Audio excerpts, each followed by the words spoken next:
La historia de la navegación submarina está escrita con tinta de audacia, pero también con las sombras de tragedias que han marcado el destino de naciones enteras. El 12 de agosto de 2000, el mundo fue testigo de uno de los episodios más desgarradores y misteriosos de la era moderna: el hundimiento del submarino nuclear ruso K-141 Kursk. Este gigante de las profundidades, símbolo del renacimiento del poder naval ruso tras la caída de la Unión Soviética, se convirtió en una tumba de acero para 118 tripulantes, dejando tras de sí un rastro de negligencia, secretos militares y una humillación política que marcaría los primeros años del siglo XXI. El escenario de este drama fueron las heladas aguas del mar de Barents, un lugar que durante 5 décadas había sido el tablero de ajedrez más secreto de la Guerra Fría, donde submarinos británicos y norteamericanos monitoreaban cada movimiento de la flota rusa desde que abandonaban las bahías de la península de Kola. Dale like al vídeo y suscríbete a nuestro canal. El Kursk no era un sumergible ordinario. Se trataba de una unidad de la clase Antey 949A, conocida por la OTAN como Oscar II. Sus diseñadores lo habían calificado como inundible, una afirmación que evocaba la trágica arrogancia del Titanic. Con una eslora equivalente a 2 canchas de fútbol y una altura en su sección de máquinas similar a la de un edificio de 4 pisos, desplazaba sumergido 23.000 toneladas. Su misión estratégica era clara y letal: actuar como un cazador de portaaviones norteamericanos. Para cumplir este propósito, contaba con el imponente misil crucero supersónico SSN-19 Shipwreck, diseñado para volar a baja altura y gran velocidad, capaz de vulnerar las defensas antiaéreas más sofisticadas de Occidente. La ingeniería detrás del Kursk era una maravilla de la tecnología militar. Poseía un diseño de doble casco único. El casco exterior estaba fabricado con aceros austeníticos de alta resistencia a la corrosión y bajo campo magnético, lo que dificultaba enormemente su detección. Además, estaba recubierto casi en su totalidad por una capa de caucho diseñada para absorber las ondas de los sonares enemigos. El casco interior, separado del exterior por un espacio de 2 metros, tenía 50 milímetros de espesor y estaba construido con una aleación de acero de alta calidad que le otorgaba una estabilidad estructural sin precedentes. Esta configuración de doble casco se dividía longitudinalmente en 9 compartimentos estancos, diseñados para permitir que la nave sobreviviera incluso tras una colisión o un ataque directo con torpedos. En el corazón de esta bestia de acero yacía el reactor nuclear, la fuente de energía que le permitía operar durante meses sin necesidad de emerger. Aquel fatídico sábado de agosto, el Kursk participaba en las maniobras navales más grandes realizadas por Rusia en más de una década.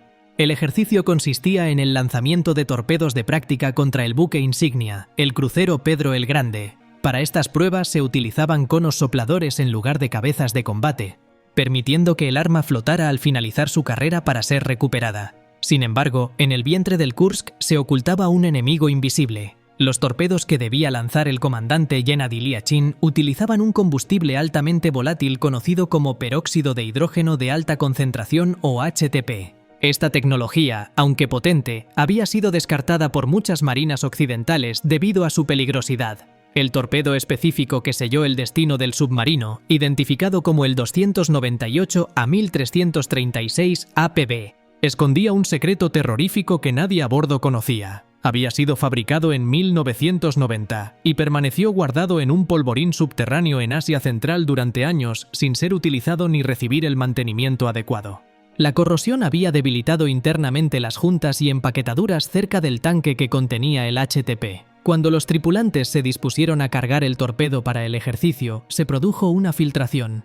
El peróxido de hidrógeno, al entrar en contacto con metales como el cobre o el latón, reacciona de forma violenta, expandiéndose y generando un calor extremo. A las 11:28 de la mañana, una explosión interna sacudió la proa del Kursk. Esta primera detonación, aunque masiva, no hundió el submarino de inmediato. Sin embargo, provocó un incendio voraz en el compartimento de torpedos que, apenas 2 minutos después, detonó el resto de las cabezas de combate almacenadas. La segunda explosión fue tan potente que fue registrada por estaciones sismológicas en toda Europa, equivalente a un terremoto de magnitud 4.2. El frente del submarino fue literalmente desgarrado, y el agua comenzó a inundar los compartimentos delanteros a una velocidad catastrófica. La inmensa mole de acero se precipitó hacia el fondo del mar, quedando varada a 108 metros de profundidad. De los 118 tripulantes, la gran mayoría murió de forma instantánea debido a la onda de choque o la inundación inmediata de los primeros compartimentos. Sin embargo, la tragedia del Kursk tiene un matiz de crueldad humana que supera a la técnica. 23 hombres sobrevivieron a las explosiones iniciales. Liderados por el teniente capitán Dmitry Kolesnikov, estos sobrevivientes lograron refugiarse en el compartimento número 9, en la popa del buque. En la oscuridad total, rodeados de agua helada y con el oxígeno agotándose lentamente, estos marinos esperaron un rescate que nunca llegaría. Una nota recuperada posteriormente del bolsillo de Kolesnikov confirmaba que, horas después del accidente, todavía estaban vivos, escribiendo con mano firme en la penumbra para dejar un último mensaje a sus familias. Si este video te está gustando, te invito a darle like y suscribirte a nuestro canal. Lo que siguió a la caída del Kursk fue una cadena de errores, orgullo herido y negligencia criminal por parte del alto mando naval ruso. Mientras los sensores acústicos del submarino estadounidense USS Memphis, que vigilaba el área, detectaban las explosiones y el hundimiento, la Marina rusa tardó horas en admitir que algo andaba mal. Las condiciones del servicio de rescate submarino ruso eran deplorables debido a años de falta de inversión tras la disolución de la Unión Soviética. Los minisubmarinos de rescate rusos intentaron acoplarse a la escotilla de emergencia del Kursk en repetidas ocasiones, pero fallaron debido a equipos obsoletos y a que la escotilla estaba dañada o mal mantenida. A pesar de la gravedad de la situación, el gobierno ruso, bajo el mando de un joven Vladimir Putin que se encontraba de vacaciones en el Mar Negro, mostró una reticencia mortal a aceptar la ayuda externa. Países de la OTAN, incluyendo el Reino Unido y Noruega, ofrecieron de inmediato sus equipos de rescate de última generación, los cuales eran técnicamente superiores y estaban listos para actuar. Sin embargo, el temor de Moscú a que los buceadores occidentales descubrieran secretos tecnológicos del Kursk o la simple humillación política de reconocer que no podían salvar a sus propios hombres prevaleció sobre el valor de la vida humana. Cuando finalmente se permitió que los equipos británicos y noruegos intervinieran varios días después del accidente, ya era demasiado tarde. Al abrir la escotilla, encontraron el compartimento inundado y a los 23 valientes ya fallecidos. La Marina rusa, en un intento desesperado por salvar su reputación, trató de desviar la atención culpando a una supuesta colisión con un submarino espía norteamericano. Sugirieron que el USS Memphis o el USS Toledo habían chocado con el Kursk, provocando el desastre. No obstante, las evidencias físicas recuperadas del fondo del mar desvirtuaron totalmente esta teoría. No había marcas de colisión externa que explicaran tal destrucción. Todo indicaba una falla interna catastrófica originada en el compartimento de proa. La realidad era que el Kursk había sido víctima de su propio armamento y de un sistema que priorizaba el secreto militar sobre la seguridad de su tripulación. El hundimiento del Kursk dejó una herida abierta en la sociedad rusa y en la historia naval mundial. Pero el misterio no terminó con la recuperación de los cuerpos. El submarino portaba misiles nucleares y convencionales que, tras el hundimiento, quedaron esparcidos o atrapados en la estructura retorcida de la nave a 100 metros de profundidad. La preocupación internacional por una posible contaminación radiactiva en una de las zonas pesqueras más ricas del mundo obligó a una operación de recuperación sin precedentes. En 2001, una empresa holandesa logró reflotar la mayor parte del casco del submarino, excepto la proa destrozada, que fue cortada y dejada en el lecho marino para ser destruida posteriormente debido al peligro de las municiones no detonadas. El rescate del casco del Kursk reveló el horror interno y confirmó fallas críticas de diseño en la gestión de riesgos.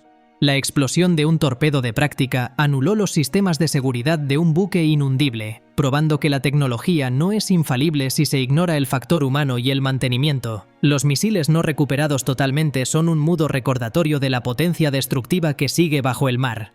El hundimiento del submarino Kursk, el 12 de agosto de 2000 en el mar de Barents, tras la explosión de un torpedo, fue más que un accidente, fue un síntoma de la transición postsoviética de Rusia. El orgullo de la superpotencia herida que impedía pedir ayuda internacional chocó contra la cruda realidad de la falta de recursos, el mantenimiento deficiente, la obsolescencia de la flota y la parálisis burocrática. Mientras el mundo observaba con creciente horror, los 23 hombres que inicialmente sobrevivieron a las explosiones y se refugiaron en el compartimento 9, el último reducto de la nave, se convirtieron en mártires silenciosos de una burocracia ineficiente y temerosa que no supo, o no quiso, reaccionar con la rapidez y la humildad necesarias. La negativa inicial a aceptar la ayuda de rescate ofrecida por países como Noruega y Reino Unido, argumentando autosuficiencia, costó horas cruciales que sellaron su destino. El análisis forense posterior reveló que, al menos durante un tiempo, los marineros estuvieron vivos, esperando un rescate que no llegaba. La trágica pérdida del submarino Kursk y sus 118 tripulantes fue un duro golpe para la Armada rusa. Sin embargo, su sacrificio no fue en vano. Forzó la revisión urgente de los protocolos de rescate submarino Subsonk a nivel mundial, expuso fallas críticas en la capacidad rusa y, crucialmente, promovió la cooperación internacional obligatoria. La lección fue clara. El mar exige una respuesta global sin importar fronteras ni orgullos nacionales para salvar vidas. Hoy, aunque la tecnología de rescate ha avanzado gracias a esta amarga experiencia, el recuerdo del Kursk perdura. Nos enseña que el mayor peligro no es el enemigo o la presión, sino el olvido de las normas de seguridad y la arrogancia de los líderes. Esta historia de acero, fuego y el silencio de las profundidades sigue siendo un sombrío recordatorio en la historia naval. Recuerda darle like a este video, comentar, compartir y suscribirte.